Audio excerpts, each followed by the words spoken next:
একেবারে আটঘাট বেঁধে মাঠে নামছে সাইবার জালিয়াতরা। এই শহরই হোক বা একেবারে পড়শি হাওড়া, সর্বত্রই কিন্তু একই ছবি। অরক্ষিত এটিএম, সাইবার জালিয়াতির অভিযোগ স্টেট ব্যাংক অফ ইন্ডিয়ায়, এবং তার পাশাপাশি আপনাদের একবার হাওড়ার ছবিটাও দেখিয়ে দিই।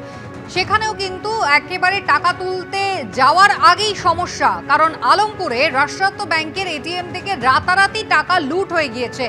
গ্যাস কাটার দিয়ে এটিএম কেটে টাকা পয়সা লুট করে দুষ্কৃতীরা চম্পট দিয়েছে। কেউই কিছু জানতে পারেনি। সকালবেলা রাস্তায় মেশিনের কাটা অংশ বরং পড়ে থাকতে দেখেছেন স্থানীয় মানুষজন। একে একে আপনাদের বিস্তারিত জানাই। একেবারে যাদবপুরের ঘটনাটা দিয়ে শুরু করি। অরক্ষিত এটিএম যেখানে সাইবার জালিয়াতির অভিযোগ উঠেছে, গতকাল রাতে স্টেট ব্যাংক অফ ইন্ডিয়ার যাদবপুর স্টেডিয়াম ব্রাঞ্চ, সেখানে জালিয়াতি হয়েছে। কিভাবে? এটিএম এ কার্ড ইনসার্ট করতেই কার্ডটা লক হয়ে যায়। বাধ্য হয়ে এটিএম এর গায়ে যে হেল্পলাইন নাম্বার লেখা ছিল সেখানে গ্রাহকরা ফোন করেন। অভিযোগ, কার্ড আনলক করবার জন্য হেল্পলাইন থেকে বলা হয় পিন নাম্বার দিয়ে ক্যান্সেল বাটন প্রেস করতে। আর অভিযোগ কি, যে এই পদ্ধতি যেই মানা হয়েছে সঙ্গে সঙ্গে ধাপে ধাপে অ্যাকাউন্ট থেকে মোটা অঙ্কের টাকা গায়েব হয়ে গিয়েছে। একজন নয়, একাধিক জন গ্রাহক কিন্তু এইভাবেই প্রতারিত হয়েছেন। দুজন গ্রাহকের 1.5 লক্ষ টাকার বেশি জালিয়াতির অভিযোগ হয়েছে। সার্ভে পার্ক থানায় ইতিমধ্যেই সেই অভিযোগ তারা দায়ের করেছেন।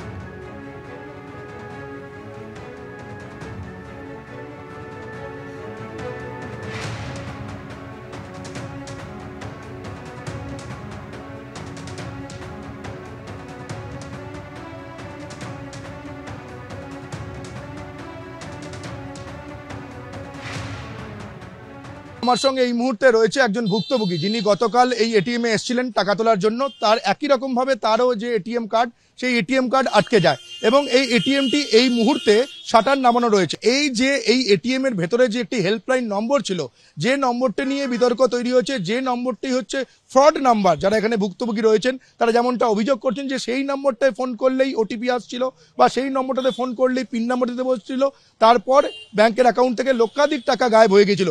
সেই যে হেল্পলাইন নম্বরটা পাওয়া গিয়েছে, এই নম্বরটা আপনি কোথা থেকে পেলেন এবং এই নম্বরটি একটু বলে দিন। ওই এসবিআই ব্যাংকের ভিতর একটা কাগজে, সাদা কাগজে সবকিছু লেখা হেল্প নাম্বার। তখন ওই দিয়ে আমরা ফোন করলাম। নাম্বার 8548089208। আপনি এই নম্বরে ফোন করুন, দেখুন কি বলছে। আপনাকে তো বলা হয়েছিল ফোন করার জন্য। রিং হচ্ছে? রিং হচ্ছে না। দেখেন আপনি।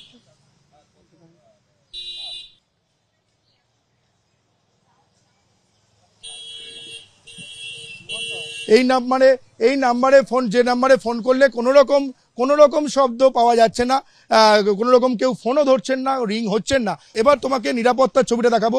এখানকার যারা সাধারণ মানুষ তারা যেমনটা বলেছেন, এই এটিএম এ কোনোদিনও কোনো রকম নিরাপত্তা রক্ষী, সিকিউরিটি গার্ড কিন্তু ছিল না। তোমাকে সিসিটিভির ফুটেজটা বলবো যে এই যে ব্যাংক, তুমি দেখো, যে তোমাকে প্রথমেই বলছিলাম যে যাদবপুর স্টেডিয়াম শাখা, যে ভারতীয় স্টেট ব্যাংকের যে ব্রাঞ্চ, এই ব্রাঞ্চ লাগোয়াই এটিএম। যেহেতু এটা একেবারে ব্যাংক লাগোয়া এটিএম, তাহলে বলতো এটা মনে করা হচ্ছে, যারা ভুক্তভোগী হয়েছেন তারা যেমনটা মনে করছেন যে এই এটিএমটি কোনো রকম ফ্র্যাঞ্চাইজি এটিএম ছিল না, ডিরেক্ট ব্যাংকের এটিএম ছিল। তার উপর স্থানীয় বাসিন্দারা যেমনটা বলছেন যে এই এটিএম এ কোনো রকম নিরাপত্তা রক্ষী কোনোদিনও তারা দেখেননি। ফলে সাধারণ মানুষ তাদের পরিশ্রমের টাকা তারা ব্যাংকে রাখেন, এবং আজকালকার দিনে এই এটিএম কার্ড অত্যন্ত গুরুত্বপূর্ণ হয়ে গেছে। মানুষ বেশিরভাগ সময়, সাধারণ মানুষের যখন টাকার প্রয়োজন হয়, তারা এটিএম থেকে এসে টাকা তোলেন।